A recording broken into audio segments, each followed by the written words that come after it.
Filipino given to Gente de Leon National High School.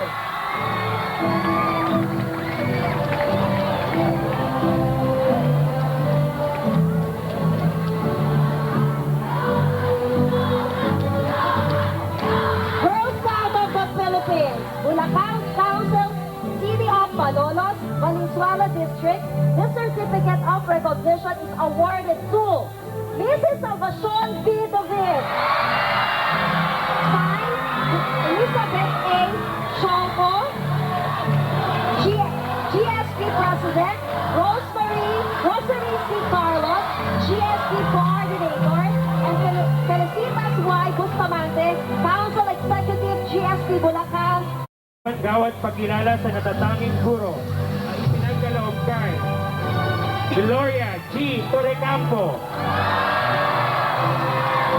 Elected Division Superintendent, and Rosary London and Seven Caipo, Concept.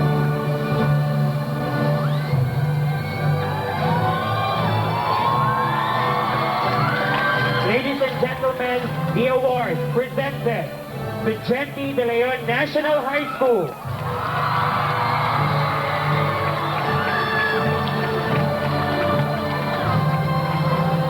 Congratulations to our school.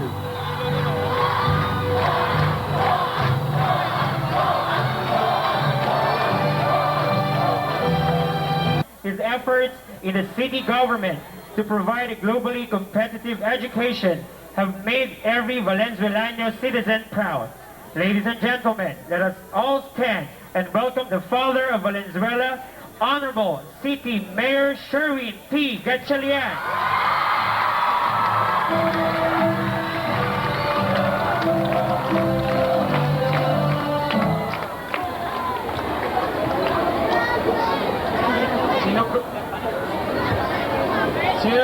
Sino may gusto ng blowout?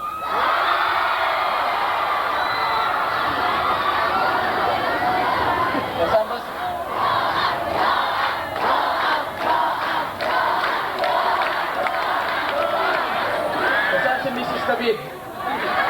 Graduation na pinuntahan. Siguro kayo ang pinaka-energetic, pinaka-masaya, saka pinaka-magulo.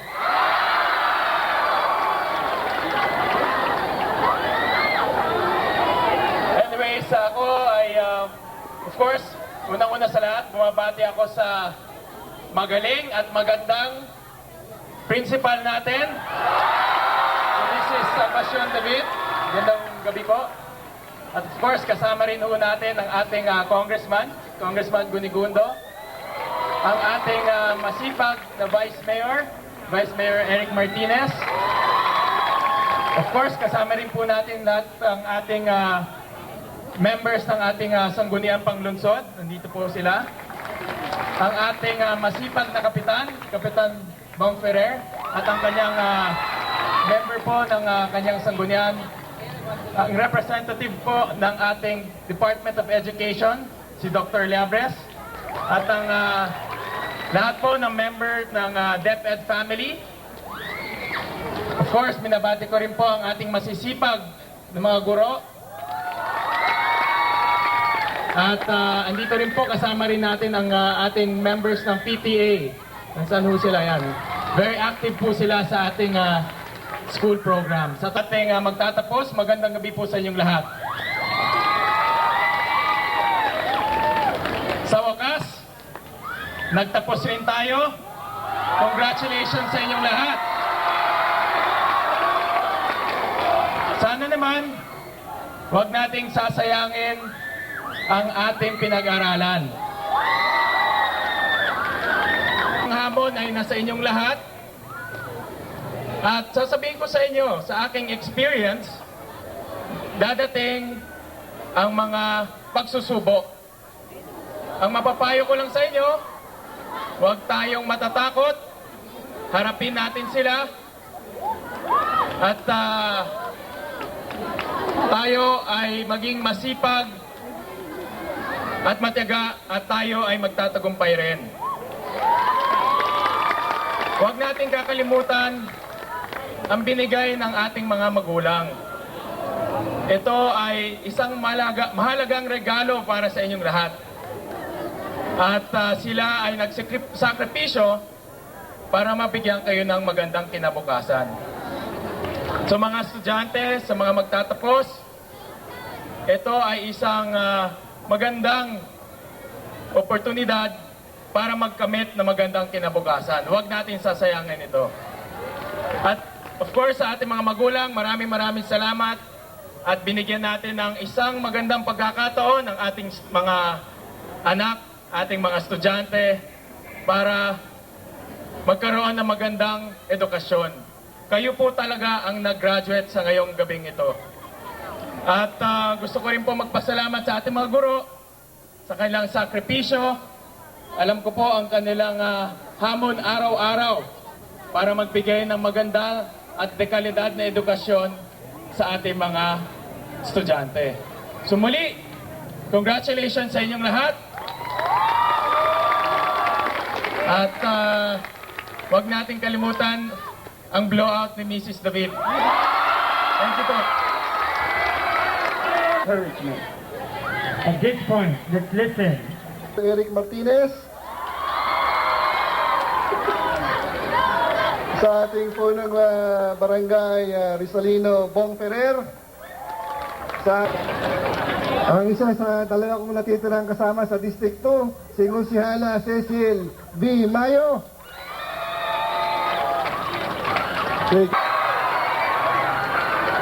Isa pang konsihal mula sa District 1, hindi ko alam kung bakit tumatawid sa District 2, si Konsihal Jerry Esplana.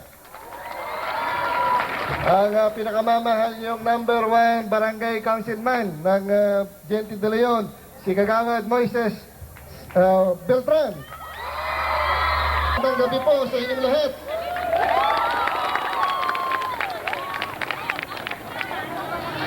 Una, masaya ako kasi masaya kayo. At ang katibayan ng inyong graduation ay yung diploma ang ibinigay sa inyo. Nasaan yan? Yan ang inyong ebidensya na kahit ano pang gawin ng inyong teacher, hindi na kayo pwedeng utusan dito sa National High School. Kasi graduate na kayo. At yung high school diploma na yan, ang magiging pasaporte ninyo para kayo ay makapag-aral ng kolehiyo o ng technical o vocational course sa darating na mga panahon. Natutuwa ako sapagkat yung mga classmates na kasipagan at ang kanilang pagkatsaga na magpuyat para lamang maintindihan ang leksyon sa susunod na araw. Gusto ko sana tanungin yung mga nanay at tatay dito kung ano ang gagawin. Kami ay naniniwala na ano man ang mangyari sa darating na mga panahon. Kayong mga graduates ng Gente de Leon National High School, hindi nyo ipapahiya ang inyong mga teacher. Ay mukha yan pa ipapahiya ninyo At siyempre, hindi ninyo mapapahiya ang inyong mga magulang. Narito sa inyong harapan ang isang mesa at merong nakatabing na bagay. Ang laman ay mga bola. Yung pangalawa, ang laman ay mga bato. At ang pangatlong garapon, ang laman ay buhangin. Buhangin, bato, bola. Ang garapong ito ay sumasagisag ng inyong buhay. At kayo, bilang mga high school graduates ng Gente de Leon National High School, ay magkakaroon ng pagkakataon na pumili, kaliwat kanan, kung ano ang lalamanin ng inyong buhay. Bola, bato, buhangin.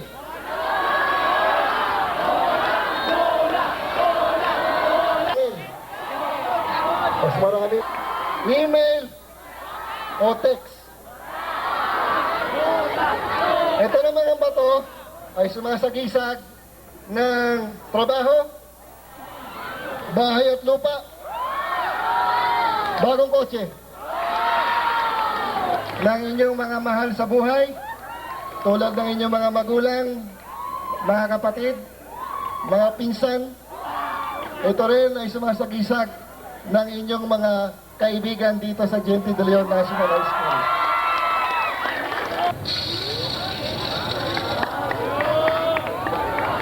At panghuli, saka nyo lalagyan ng buhangin. Konti na lang kasi meron pa akong dalawang graduation pupuntahan. Kaya, so sino may gusto ng bola, taas ang kamay? Sino may gusto ng bato? Buhangin. 10 years, 15 years, 20 years down the road, magkakaroon kasi speaker ninyo at kung sino ang mga nagsalita at mga dumalo dito. Pero hindi nyo makakalimutan ang bola, ang bato, at buhangin. Magandang gabi sa inyo at naway maging naginhawa ang inyong buhay.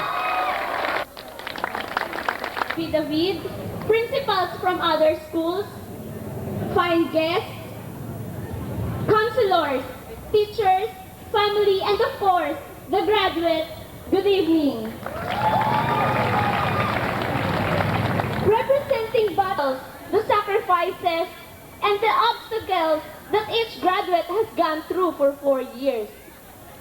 But it is with great honor that I take this opportunity to thank the people who have given their heart and soul to help us achieve our goals.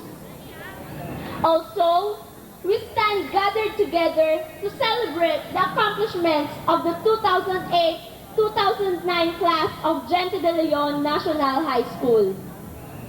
To our parents, congratulations! Our success is your success. You have given us freedom to dare, the courage to excel, and the belief that we can achieve our best. You had faith when we doubted ourselves.